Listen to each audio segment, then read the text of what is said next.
Welcome back to What's New in the Lou with Alexis Otos, presented by Kaldi's Coffee. This is your can't miss weekly podcast helping you stay in the know in St. Louis. So those can't miss events, the best new restaurants, but most importantly, the people that continue to make St. Louis the best place to visit and to live. Now stick around for the end of the episode because we're going to give you a calendar of fun things to do this week all around the St. Louis region so you do not feel left out when you see it all on social media come Monday morning.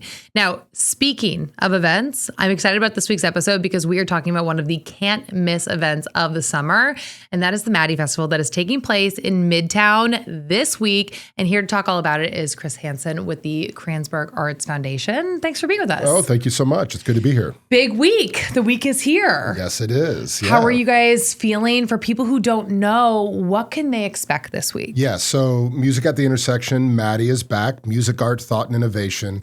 A true multicultural, multidisciplinary celebration of St. Louis's imprint on the American and cultural footprint, right? We're a great cultural city. It's in our bones, and Maddie's just a great representation of all those things that come together. So music on every stage. We have over 15 stages. Wow. A free community block party, so everyone can come down, fully accessible. You can go roller skating, go shopping at the Frizzy by Nature Market, eat some of our great food. There's a performance art stage this year, so Circus Harmony will be out. Oh, cool. Jen's fashion show. We've got theater and dance. So a little bit of something for everybody. If you want to come out and enjoy a full day of panels and workshops, you can go to a free conference on Friday and Saturday from 11 to 5.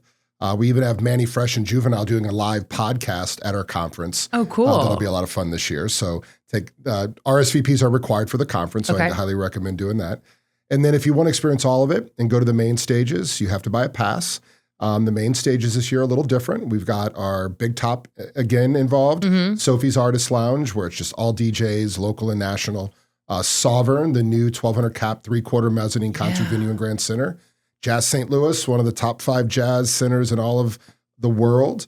And then our most cherished stage, the fabulous Fox Theater, is engaged this year for our Thursday night kickoff with John Baptiste and our Sunday night finale, which will feature our artist in resident, Keon Harold, with a very special set featuring Andra Day and Peter Martin and so many other greats. PJ Morton doing a full set, and then a really fun, high energy set by Wyclef Jean and his full band. So lots of stuff going on. There's something for everybody. It's fully accessible, family friendly. If you don't have a pass, come down anyways and just have a good time.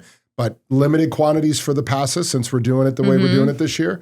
So I highly recommend grabbing it sooner rather than later. We're pushing towards a sellout. So come on down and grab your Maddie pass.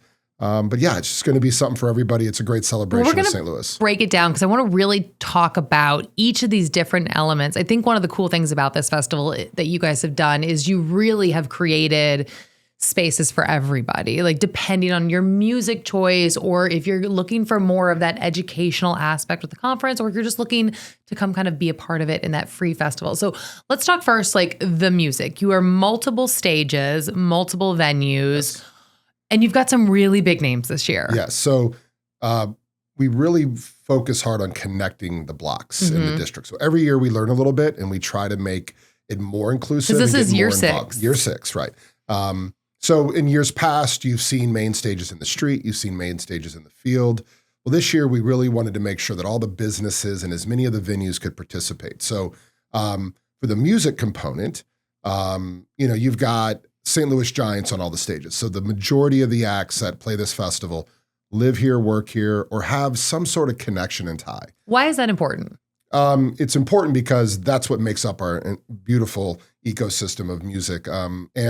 And St. Louis is uniquely positioned to tell a story that no other city can tell. So you have to talk about our past to talk about our future, and the current creatives that are carrying that torch. They learn from all these great legacy acts, from Tina Turner and Donny Hathaway to Miles Davis and Oliver Sane. I mean, there's just so many to speak of. So it's important to embed St. Louisans. This is a St. Louis event that you can only find here. So having those musicians on the stage is really important. But also, you want to tell that story of blues and soul and jazz and how it intersects with modern day, current music. So, we always have a lot of hip hop and R&B, some electronic music. We always keep it funky and danceable and soulful. And I think that's the underpinning. It's very soulful. And the people are what make it so exciting. Like when you come out and you're standing and you look into your left and right, you see your grandma, you see generations of families. It's not just for one type of person, it's for everybody. And that's something we take a lot of pride in, is bringing together factions of St. Louis that don't always come together and making it something that everyone can see themselves and feel comfortable at. So music is the first ingredient. This year we have Wyclef Jean, we've got River City Stories, our relationship to Memphis and New Orleans. So we've got the Carla Thomas and the high rhythm section are going to be here with the Memphis Soul All-Star. Oh, cool. That's the high rhythm section was Al Green and Stax Records. Carla Thomas is the soul Memphis queen, soul of Memphis, queen of Memphis soul music. And then we go all the way down to New Orleans, where we pick up Big Frida this year. We always have some connection with New Orleans. We pick up PJ Morton this year. And then, great hip hop icons like Killer Mike are going to be there. If you go to Sophie's, there's amazing music all weekend long. DJs Trackstar from St. Louis, who is the DJ for Run the Jewels, curated an entire night of local and national at Sophie's. The Free Block Party has some really exciting stuff. The Pernikoff brothers are going to be out there. Manos Pan American is going to be there. But also for free, you can go see Rock and Roll Hall of Fame DJ Spinderella from Salt and Peppa. Nice. Natasha Diggs from New York. So super housey, super danceable. And then if you go to the different Maddie places, Jazz St. Louis is a full curation by Brothers Lazaroff. Black Spade and Friends are doing an amazing kind of new jazz set with Coltrane and D-Jazz, Black Spade, Josiah Burton, Brian Blade and the Fellowship are playing there that weekend. A Miles Jam, Keon Harold and Chris Dave are going to host a Miles themed jam session. So all the cats are going to be out for a late night set on Saturday. You can go over to the Key, our new spot, the Key STL. Such a cool space. We got Manny Fresh doing a fun DJ set in partnership with Deluxe Magazine and the Power 100. On Saturday, the Latinx Arts Network is curating an activation called Barrio, and it's going to be just like come to the neighborhood and hang. Very so cool. Games, activations, dancing, live music. On Saturday night, we're doing a legend set, The Soul of St. Louis. Shedrick Mitchell, one of our great musicians from St. Louis, has been in New York for 30 plus years. He's everybody's favorite music director from Maxwell. He's worked with Stevie Wonder, all the greats. He's the music director with an all-star backing band, including Charles Haynes, East St. Louis native, again, like everyone's favorite drummer. And that's going to feature Denise Times and Brian Owens and the Bosman twins and Anita Jackson and the sisters. And just really looking back at all those folks that made St. Louis what it is and celebrating them at the Grandel Theater for free. Saturday night, you can go to that. Amazing. So just really, again, something for everybody, multicultural, multidisciplinary, but music is the first ingredient, and it's the thing that keeps getting, it's the shiny object at the top that keeps everybody, paying attention. St. Louis obviously has a lot of music festivals, a lot of concerts. We're just coming off of a great weekend of Celebrate St. Louis downtown. When you're curating and helping think of how to set this festival apart from others, what's a key element of that? Yeah. I mean, I think we can't tell every story, right? And we can't be everything. So we're not a country festival necessarily. And there's a lot of rock events. There's a lot more of those in St. Louis than others. But, really that underpinning of that deep soul and jazz and blues backbone and gospel, and then how that relates to modern day music. And when you center St. Louis's story in the programming, no one else would program a festival like that. So it makes it internationally very unique. And we get a lot of international press for this because of that. The programming rivals any of the greats from Newport to Montreal Jazz Festival.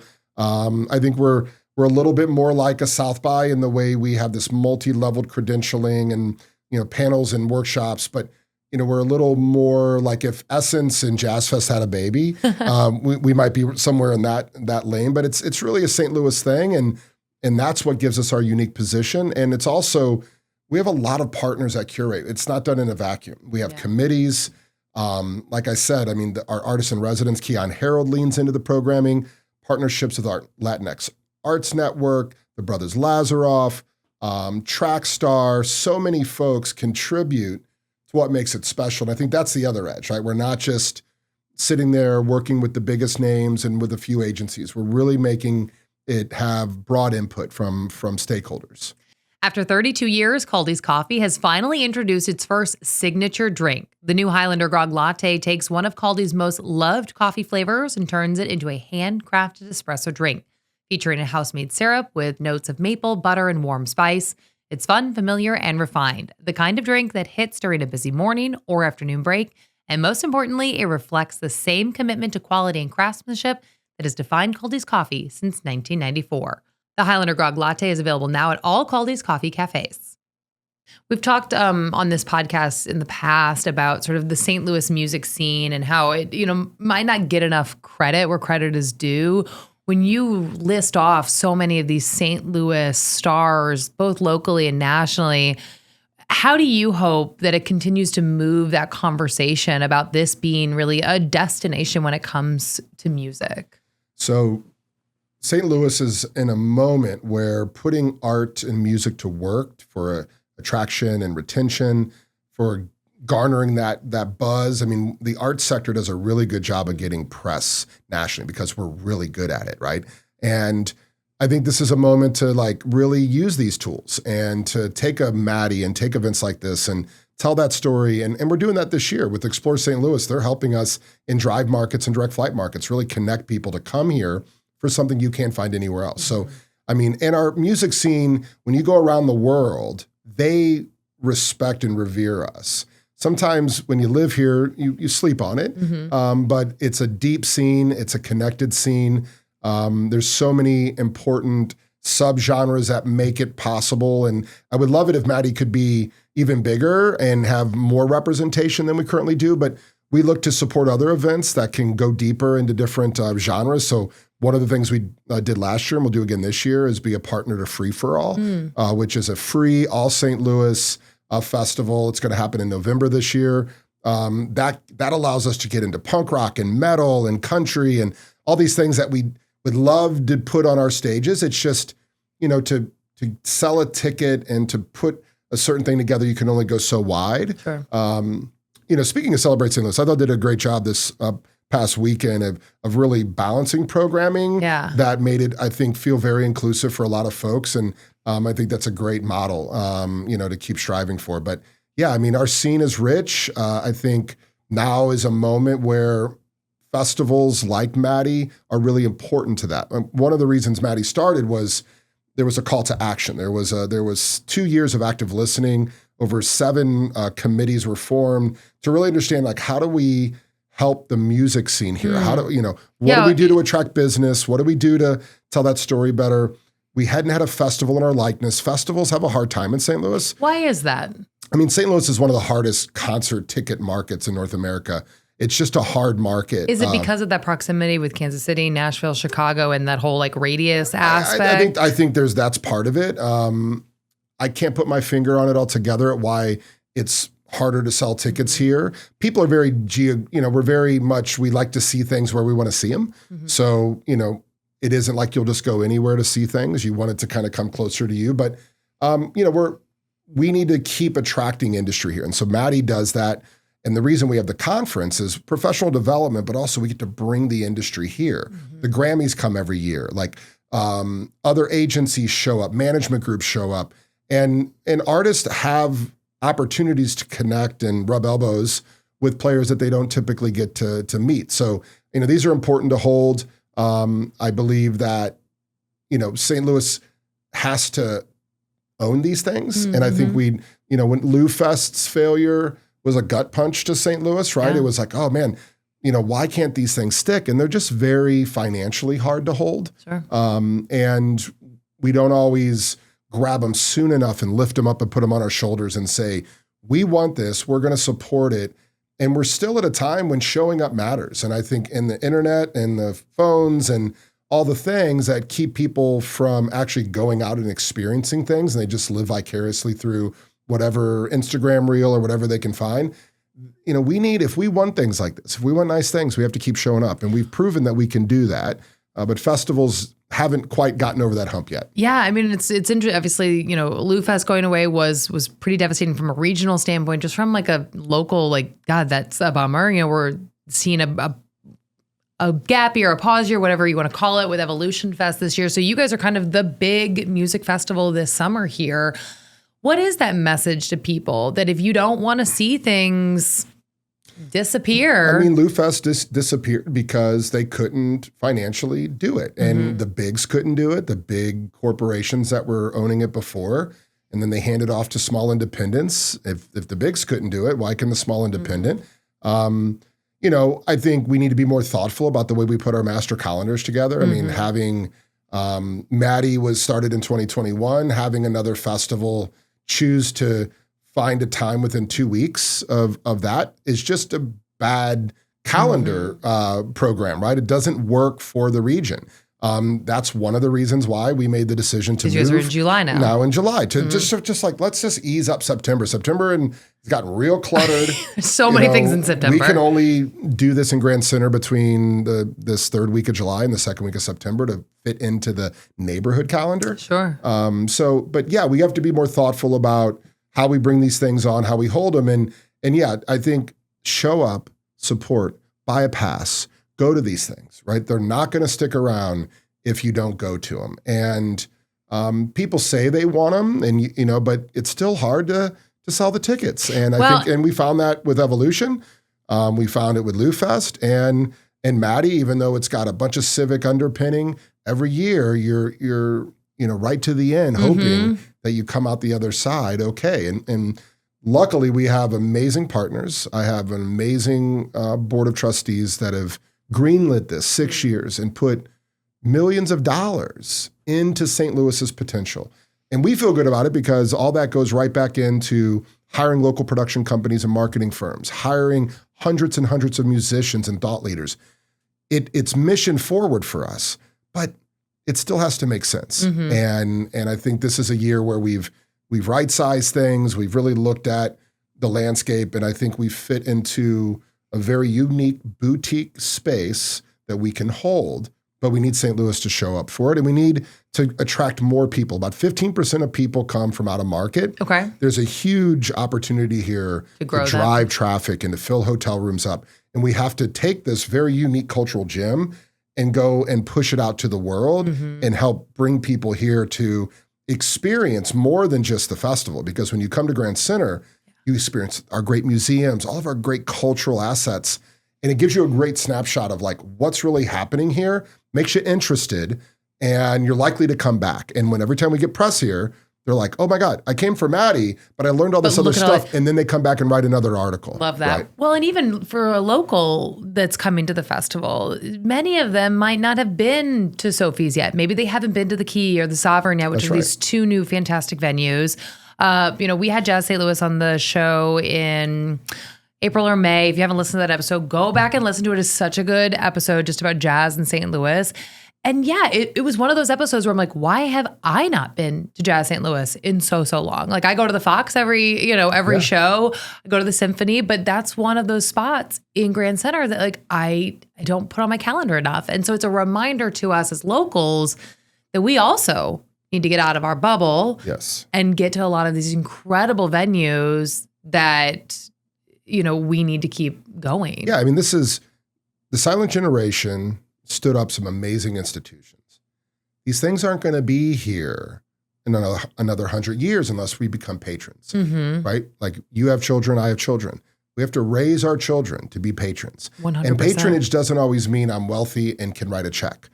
The first step in patronage is showing up, right? And we tax ourselves. And our city makes it so easy. They do free, I mean, the ZMD. Really accessible shows. That's right. We have so much to offer. You can always find something that's kind of within your lane and find that and keep showing up and keep raising your kids to show up, and we'll hold these things. But if we just think they're always going to be here because they had been, that's not the case. And I think post-COVID, patterns change, people's habits change. They became much more close to home. And I think one of the great things we could do right now as St. Louisans, understanding that we're in a moment of population decline, that we aren't a city that's fixed some of the systemic things that keep holding us back.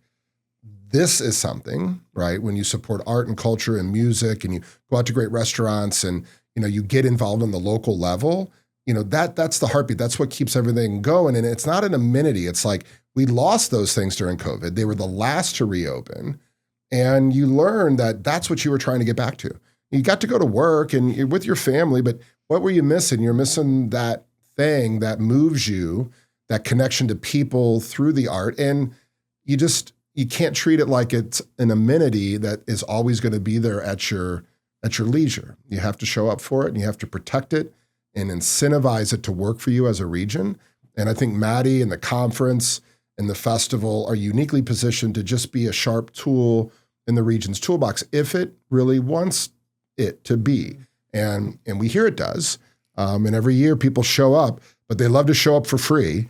And we always send thousands of tickets out into community. And this year we've even created a whole free aspect of it because we know how important that accessibility is. And sometimes not everybody has been invited the right way. And we spent a lot of years showing up in communities, making real relationships and authentic invitations. And you don't always do that through a transaction or through marketing. You have to go and you have to really be with people, and then you have to bring them. And then over the years, they become patrons. And we've spent the last 5 years, and this year is that first moment of saying, okay, we've invested a lot. We've built trust. You say you want it. Now come and support it. And we've made it really accessible and really affordable. Nice. When you look around even just Grand Center, Midtown, since you guys have started, Maddie, since you've been there with Kranzberg Arts, what excites you about the growth that we're seeing there? I mean, it's a really exciting time. I've been in Grand Center for 13 years. We have really catalyzed the momentum and energy by focusing on the eastern edge of the district where there was still a lot of blight and vacancy, where we could connect the pedestrian experience throughout Midtown. I'm so excited right now just to feel that wave of momentum, attracting new restaurants like Khao Soi Cowboy, the new Indo Asado restaurant's going to open up in one of our facilities, affecting the public realm with our Walls Off Washington mural walk, which if you haven't been, you gotta go. This is the murals are so cool. This is one of the most important outdoor public art experiences in North America. And it's got giants all over the walls, local, national, international. We're going to keep expanding that. We're working on public infrastructure, lighting, making it easier to walk, putting infrastructure around it so we can pop up and do markets and events and festivals, really, thinking about other great cities like Montreal and how they've really put art to work and created an industry, put their downtowns and their entertainment districts to work for them through public-private partnerships. So Grand Center and Midtown, the stakeholders there are connected. They're working together across all the fragmentation, right? There's so many identities. There's SBDs and CIDs and all these different vehicles to clean the streets and keep it safe. But we're working across those lines. We have real momentum. We're marketing that momentum.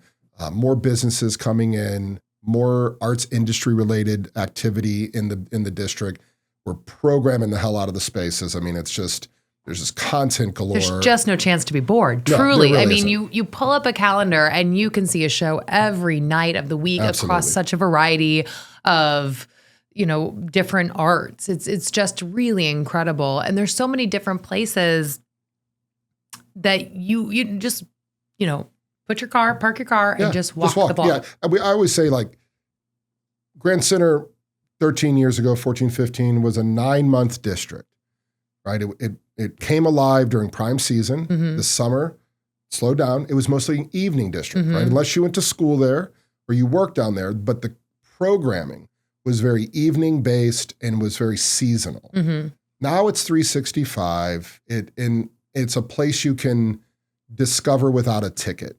And that was the other thing. The traditional Grand Center patron knew where they were parking, knew where they were eating, and knew where they were going. So it was very prescribed. I have a ticket. I'm going here. Now it's like, hey, I just want to check it out. I'm going to park. I can walk. Okay, I'm going to stop by Hilo and grab a Blueprint coffee, go to the Key, grab a burger. I'm going to just go walk in and see that exhibit and check it out. we've tried to create spaces that didn't punch as high sometimes so that you could just feel more comfortable pulling the door. Those big door pulls in bigger institutions are sometimes a barrier. And so what we've done is created a way that people could find themselves and get to know art broadly, and then get turned on to things, and then be right up the street from the Pulitzer Arts Foundation and pull that door and go, oh yeah, I'm here. This is my thing too. Another episode we had was with the Pulitzer recently. And yeah, it's just this reminder of how incredible it is to have a museum like that for free that you can just bop your head in. Yeah. Just see these incredible works. You know, they have a huge year, and it's just, and you walk next door to the Contemporary. It's just, we have all of this art right at our fingertips. And sometimes it's just, everyone needs that reminder that it's right there. Yeah, that's right. It's right there. And just walk around and discover it. And you don't always have to have a plan now. Just pop by. And I think that's more and more what we're trying to have. It's like just a place that you can discover without a ticket, that you can experience 365 day and night. That families are comfortable, it's safe, it's connected, and it's truly diverse. That it's not always about diversity. Doesn't mean everybody's in the same room at the same time doing the same thing. It means that lots of different cultures, lots of different people of different backgrounds have things that they identify doing, and sometimes, like things like Maddie, we all come together, and other times it's my thing over there. But more and more and more, that's an area where I think more St. Louisans than not can identify with something that relates to them, their culture, their interests. And, we're really proud as the Kranzberg Arts Foundation to play a role in that. We own and operate over 20 facilities. We support over 45 nonprofit arts organizations that call our rooms home. So like right now this week at the Marcel Theater, you can go see Tesseract and enjoy some great local theater, great local musicians in the band. It's going to be running all the way through Maddie. St. Louis Dance Theater is going to be over at the Grandel. Prism just wrapped up at the Black Box at the Kranzberg. I mean, our local theater scene is rich and deep. There's always content like that. You can we have over 6 galleries. You can just walk in for free, right? Just check it out, see some incredible art. We have a Kinney Scharf exhibit up right now. I mean, that's like one of the giants of New York art, and internationally, one of the most important contemporary artists alive. He's got an exhibit right now in the middle of the district that's free, that you can just walk in and check out. So no shortage of fun. And I think that's the thing, that sometimes art can be a word that talks over people's head. But when you say music, I get it. If you say dance, I get it. Art can be big. It can be high. But art is meant to be fun. And I think the more we can relate to just having fun and having a good time and being around people we enjoy, and the more we can lower that barrier to entry, the better we'll be. Okay, of course, the big event is going to be the Maddie Festival. It's happening July 17th through the 19th. We have a link for tickets in the description of this week's episode. Here is the calendar for the rest of the week. So in addition to Maddie Festival in Midtown, you've got Newsies at the Muni happening July 16th through the 22nd. Summer Nights at Grants Farm takes place Friday and Saturday night. The Red Lantern Festival is a can't-miss event in the Central West End happening Saturday, July 18th. And the Kirkwood Peach Festival also takes place on Saturday, July 18th. All right, and if you have an event or a guest that you want to see featured here on the podcast, you can reach out to us on social media. You can find us at What's New in the Loop podcast on Instagram and on Facebook. We always love to hear from you. Thanks for listening, and we will be taking a 2-week break from the show, and we'll see you again in a few weeks.